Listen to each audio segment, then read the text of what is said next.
अच्छा, आप लोगों का कमेंट आता रहता है कि सर आप गवर्नमेंट सर्विस के बारे में थोड़ा कम वीडियो बनाते हो। तो हाँ, ये बात सही है, क्योंकि इसलिए मैं वो कम वीडियो बनाता हूँ कि गवर्नमेंट के बारे में मैक्सिमम लोगों को अवेयरनेस है, और प्राइवेट इंडस्ट्री के बारे में बहुत सारे लोगों को अवेयरनेस नहीं है कि किस तरह से प्राइवेट इंडस्ट्री में जाएं, क्या करियर ऑप्शन है।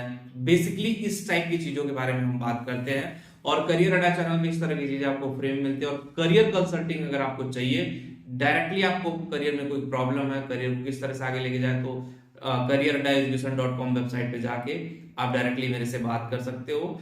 और ऑब्वियसली जो 2000 की सर्विस है वो सिर्फ 199 रुपए की है। तो आज की वीडियो में हम बात करेंगे जो गवर्नमेंट सर्विस के सबसे हाई पेड सैलरी वाली जॉब्स कौन सी हैं, भौकाली जॉब जिसको आप लोग कह सकते हो, कि गवर्नमेंट संस्थाओं में भी इतने पैसे मिलते हैं। लेकिन सबसे पहले हम बात करेंगे पीएसयू की। इंजीनियरिंग सेक्टर से रिलेटेड है पीएसयू, पब्लिक सेक्टर की कंपनी होती है, जैसे एनटीपीसी हो गया, बीएचईएल हो गया, गेल हो गया, सेल हो गया, आईयूसीएल हो गया, पीजीसीआईएल हो गया। इन सारी कंपनियों में आपको एक ऑन एन एवरेज कहा जाए तो 10 लाख की पैकेज आपको मिलती है ट्रेनिंग के बाद। 1 साल की ट्रेनिंग होती है।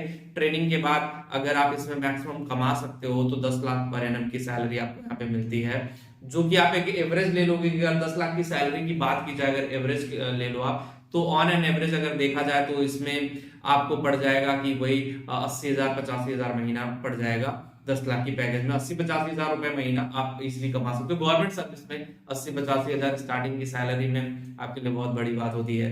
पब्लिक सेक्टर में, और उसमें भी सबसे ज्यादा पावर ग्रिड जो पीजीसीआईएल है, और सबसे ज्यादा उसमें पे होता है। और रिस्क भी बहुत होती है इन जॉबों में। पीएसयू की जो इलेक्ट्रिसिटी बनती है बिजली विभाग में, एनटीपीसी के प्लांट में भी गया हूँ। प्लांट में कोई भी डिफॉल्ट आ गया और अगर प्लांट में रहते हुए कोई प्रॉब्लम हो गई तो आपकी डेथ भी हो सकती है। लेकिन हाँ, जितना रिस्की है उतना सुविधाएं भी है। दिन दोगुना रात चौगुना सुविधाएं, कई करोड़ों का मेडिक्लेम मिलता है। तो चीजें भी कई सारी चीजें हैं, और एड ऑन कई सारी चीजें हैं पीएसयू में। उसके बाद इसरो साइंटिस्ट की बात किया की जाए तो इसरो साइंटिस्ट की जो सैलरी होती है, काफी लोग जानने के लिए उत्सुक होते हैं। इसरो साइंटिस्ट की सैलरी 7 लाख होती है। 7 लाख नियर अबाउट आप कह लो कि 55 से 60,000 रुपए महीना जो इसरो साइंटिस्ट की सैलरी होती है।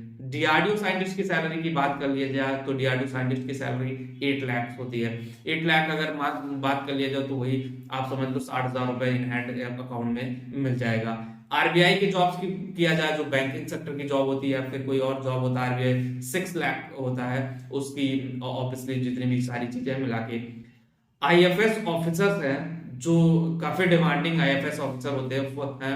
आईएफएस ऑफिसर की जॉब भी बहुत टफ होती है। कभी यहाँ प्लेसमेंट है तो कभी बाहर कंट्री में प्लेस्ड है, तो उस हिसाब से उनका पैकेज थोड़ा सा वेरी करता रहता है। लेकिन वो 10 से 15 लाख के बीच में आईएफएस ऑफिसर के जो सैलरी है वो वेरी करती है। उसके अलावा LIC EEO की सैलरी भी अच्छी खासी है, 5 लाख रुपए है, जो highest paying government jobs in India में सैलरी जिसके बारे में बात करने जा रहा था। Highest paying government jobs in India obviously यही है।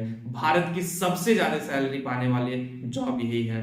और उसके बाद सबसे बड़ी बात आती है, आईएएस ऑफिसर को हमने नहीं कैप्चर किया, पीसीएस अधिकारी को नहीं लिया। तो मैं बता दूं, आईएएस ऑफिसर से भी ज्यादा पीएसयू में सैलरी है आईएएस की। लेकिन आईएएस का जो रुतबा होता है, जो भौकाल होता है, वो शायद किसी का नहीं होता है। लेकिन आईएएस ऑफिसर की जो सैलरी वो 55 से 60,000, कभी कभी 70,000 तक वेरी करता है। उसमें भी बहुत सारी चीजें होती है, एचआरए होता है, रहना खाना घूमना पीना सब सारी चीजें होती हैं अलग अलग। लेकिन हाँ, पावर बहुत तगड़ा होता है कि अगर वो चाह ले तो 7 करोड़ की चीज 10 मिनट के अंदर हो सकती है।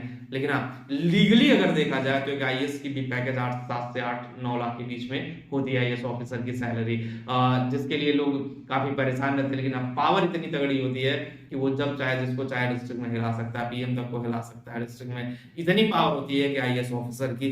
तो ये जो जॉब मैंने बताया है आप लोगों को, 7-8 जॉब के बारे में मैंने बताया, ये भारत के सबसे हाईएस्ट पेइंग गवर्नमेंट सर्विसेज है। अगर आप जाना चाहते हो तो इसी बेस पे आप कंपेयर कर सकते हो government sector versus private sector. जो 13 लाख की पैकेज है, अगर एक आईआईटीएन आईएफएस ऑफिसर की बात करें, अगर एक आईआईटीएन प्लेस्ड होता है तो उसका 3 गुना, अगर 40 लाख की पैकेज में प्लेस्ड होगा स्टार्टिंग में।